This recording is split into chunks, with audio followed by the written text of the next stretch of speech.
Welcome back to the 76 Capital Sports Leadership Show. My name is Wayne Kimmel, managing partner of 76 Capital, the sports tech venture capital company.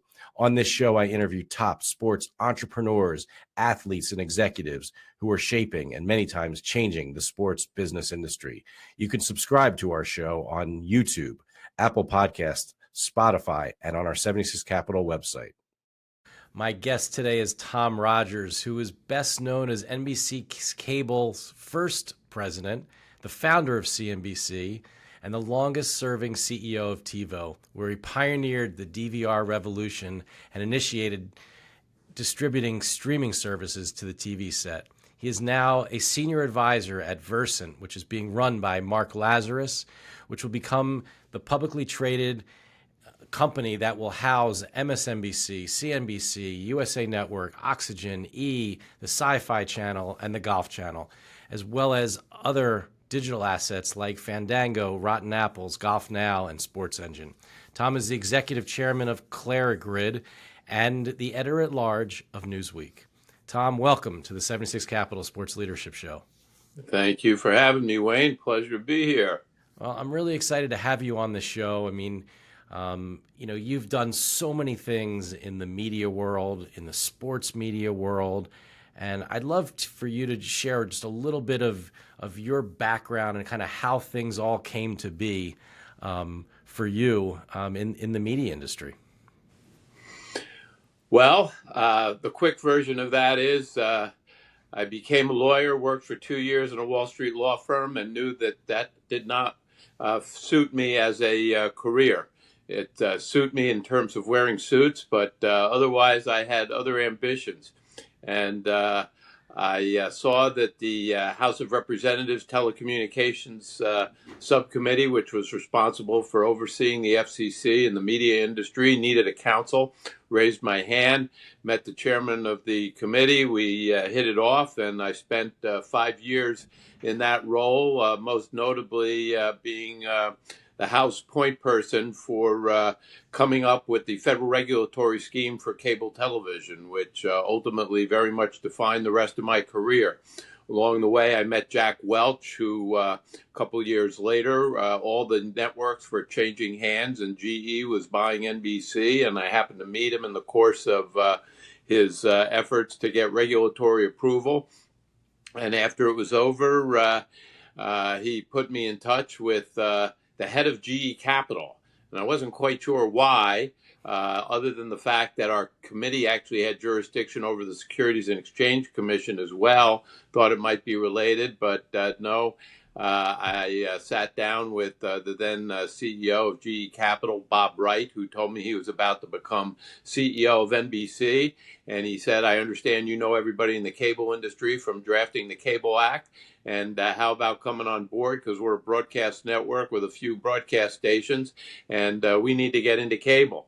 And so started the journey, and was able to start CNBC and get it going. And then when the FCC changed the rules about broadcast stations being able to negotiate with cable operators for carriage of their signals, we had the leverage to start MSNBC, which I was able to get done, and from there ended up overseeing a number of cable properties that we owned or partnered in, and after that became CEO of a publicly traded New York Stock Exchange company called Prime Media, which at the time owned more magazines than anybody else in the country. And in that point, it was all about how do you create digital internet services from your magazine franchises.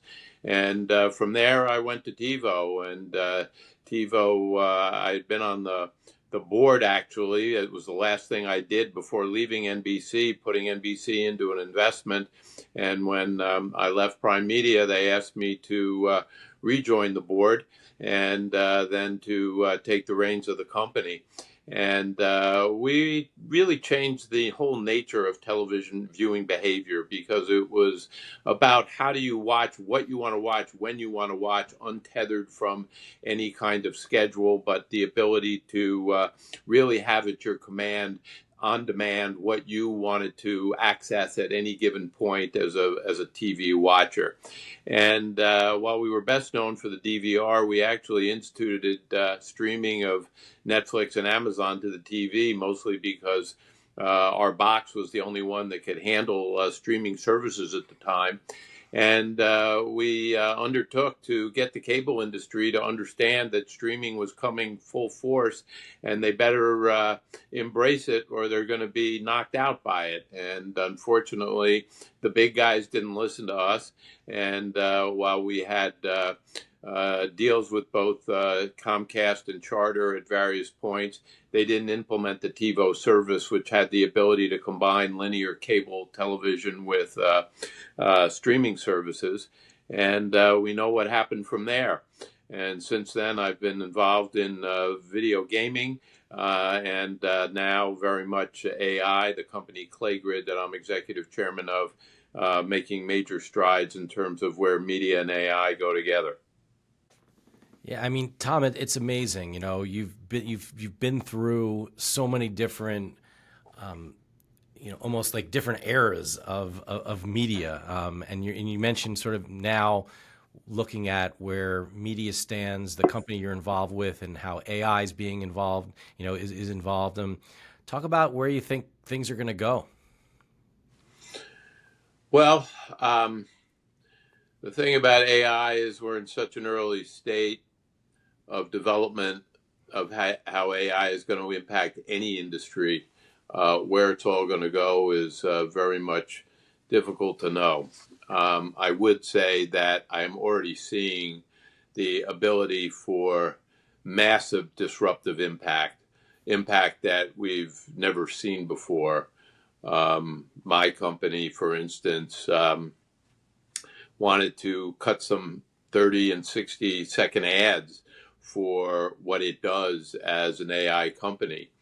It's not per se in the advertising realm of the media sector, but certainly we wanted to create some interesting promotional material.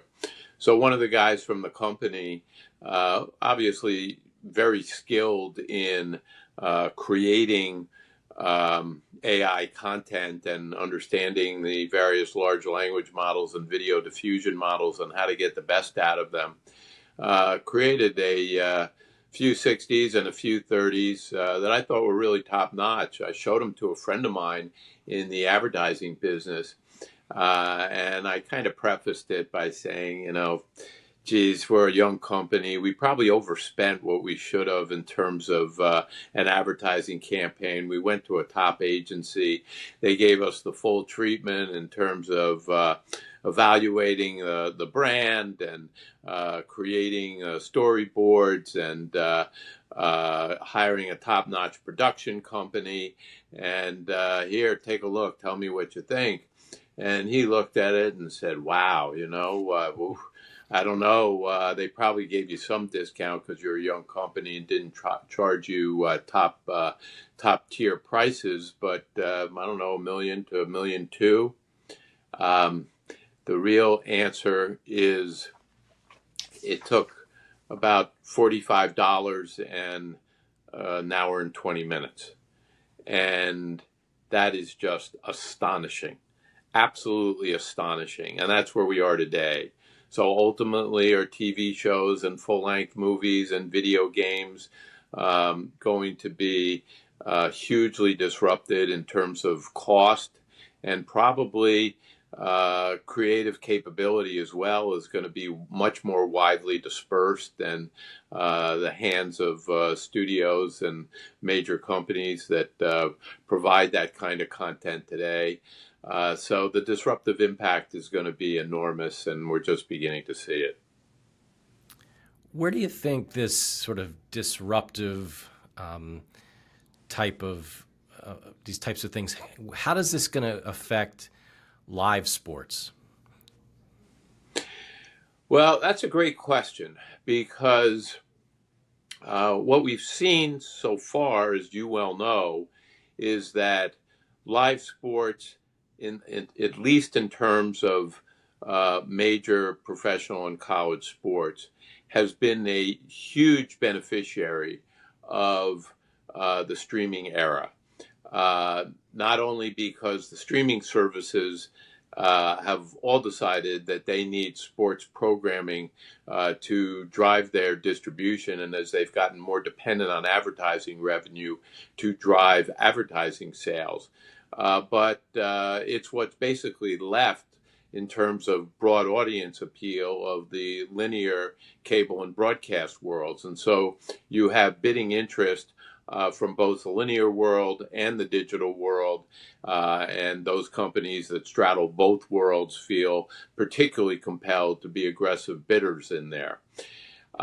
If what I just said applies to how entertainment programming is going to be able to be produced, we're probably going to see an explosion in the amount of entertainment content that exists. I think some of the impact of just how expensive sports rights in terms of the major leagues have gotten is that there's been allocation of less money to entertainment programming. I think given AI's impact on programming development cost, that's likely over time to be reversed, and we're going to see more and more and more quality entertainment programming. We're already seeing, of course, from YouTube and social media sources, all types of creative community and amateur content that is also garnering major or meaningful audience. So as the audience gets increasingly splintered by more and more entertainment programming, I think sports programming becomes even more sought after by distributors because of its ability to drive mass audiences. So there are two things that really drive value in the advertising world. One is scale, and the other is the ability to target your audiences. Targeting is going to increasingly impact all forms of content in the TV and video worlds. But as entertainment programming broadens massively, I think it makes sports programming and its ability to drive scale audience that much more important. Well, I think, in your new role as senior advisor at Versant, and some of the networks that are part of this new organization, and when is it going to be officially officially broken off? What's the timetable around that? I believe early January. And do you believe that they'll look to even bring more live sports onto that side of the house? Well, already, as you well know, in the linear cable world, the two things that still seem to have considerable value are sports and news programming. The live elements of those still drive audience and drive advertiser appeal. Versant as a whole, when you take into account what is now called USA Sports, the sports pieces of Versant, which include Golf Channel and various sports from USA Network, including Olympics that will still be carried from the NBC contract. About 65% of the total programming is news and sports. That's a very substantial amount. I think that compares to what the Discovery spinoff of Warner, which will be their linear, if it ends up being spun off, we'll see. They're about 20% of their programming is sports and news. So that is very much a focus of Versant going forward. Yeah, I mean, I think one of the things that we certainly talk a lot about here at 76 Capital, and have been we're so excited to see last year the results of, say, what happened with Netflix on Christmas and the amount of viewers. I think it was 20 plus million viewers twice, to watch the two NFL games. It was really great to see them come into the world of sports. What's your your view on what's happening now with, so almost like the pressure between all the networks, the sort of the traditional networks versus the big tech players that are now coming in and that are media players as well, and now are broadcasting sports and are literally just going head to head with the traditional networks. No doubt about it. We're seeing Netflix and Amazon in particular, Apple to a certain extent, Google, YouTube, of course, as well. Netflix really focusing on more special event type programming, as you mentioned, Christmas Day football being a good example of that. Amazon certainly having had experience with Thursday night football, expanding more into a broader schedule, and audiences seem to have found it now in the streaming services, and it looks like that programming can thrive. One factor that I think we're going to be facing very soon is it sounds like the NFL has obviously a negotiation coming up with Paramount because of the change of control and CBS having the football rights there owned by Paramount. And that certainly creates a renegotiation where the NFL should probably increase substantially what it is getting out of that particular party. But there's also talk that with the break point that the NFL has in the existing contracts after the 29-30 season, that it may well look to accelerate that in some kind of quid pro quo with the existing players.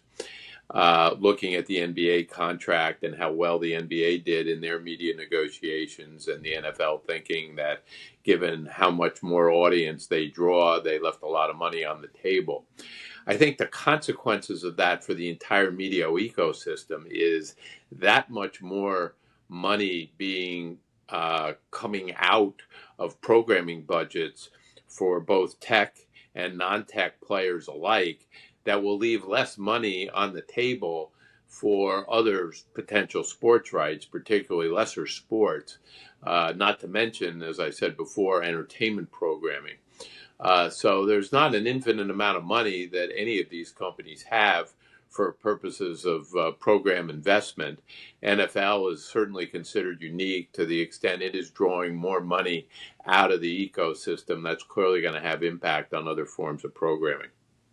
There's no doubt about that. I mean, Tom, as we start to wind down, this episode of our 76 Capital Sports Leadership Show, and it's been great having you on and, hearing about all the things that you've done so far, in your career. And I know there's more to come. What would you say are some of your most proudest moment so far has been? Well, I think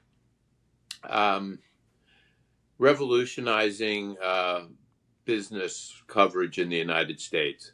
We kind of turned it into a football game, that it's covered minute by minute, stock trade plays, what's going on as market news breaks, commentary around it, really covering it. Very different than general news, but every day is a new game day in the market. Sports is part of that, an increasingly important part of that, as the entire media industry is. And creating that notion that you can be part of each market game day, almost as if it is a new football game you're coming to every morning, I think really changed the entire character of business news coverage, and brought with it an understanding on a tick-by-tick basis of what makes everything from sports to AI tick as an industry. And hopefully AI's contributions to all that, and Versant's contributions to all that, will only expand over time. I have to ask you, real quickly. I mean, how do you pick the right talent? To be able to, as you said, with CNBC, it's like a football game every day. I mean, you bring how do you kind of figure out who the right people are that are going to be able to be the right hosts and deliver the news or deliver and broadcast the game? How did you have an eye to figure that all out? Well, there were people who were much closer as producers of shows than I was in terms of making a lot of those decisions. But first, you got to have the expertise, and then I think you've seen in both CNBC and MSNBC, as you were showing here with this podcast, a conversational ability to be able to draw out of others something interesting, so that it isn't as if they're showing up as stiff on air interviews, but instead people who know how to push, pull, and extract information in an interesting, informal way. And that's television, I think, has very much evolved into formats that are far more engaging as people have a better and better sense as to personalities that can do that versus people who used to be just great at looking at a teleprompter, reading what was fed to them, and knowing how to throw to an ad. Things have come a long way since those days. Well, they certainly have, and I really appreciate you joining us on our 76 Capital Leadership Show. And the last thing I have to ask you is, what does it mean to be a leader? I mean, this is our leadership show, and you've been a leader of so many different networks and so many different types of companies. What are some of the things that you make sure that you talk to your teams about? Well, very important not to do too much talking and do a lot of listening. There's time for talking, but generally, if you've picked the right people, you got people who are more expert on everything they do than you are. And the best thing you can do is listen and then synthesize.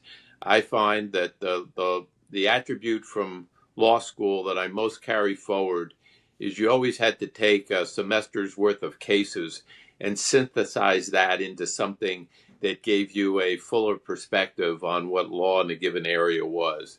And if you can synthesize your best inputs from your team, then be in a position to have people understand why a particular strategic vision, a strategic path makes sense, you're much better off than being somebody who leads by thinking they know all the answers and know better than those others in the room. That's great. Well, thank you again. And thanks for all your help over the years. I mean, I still, love the time we spent together with Brian Musburger when we were building Versant and talking about, we were trying to create the CNBC of sports betting, which we, in fact, were able to do. You gave us some really great tips and pieces of wisdom. So thank you so much, and best of luck on everything that you do.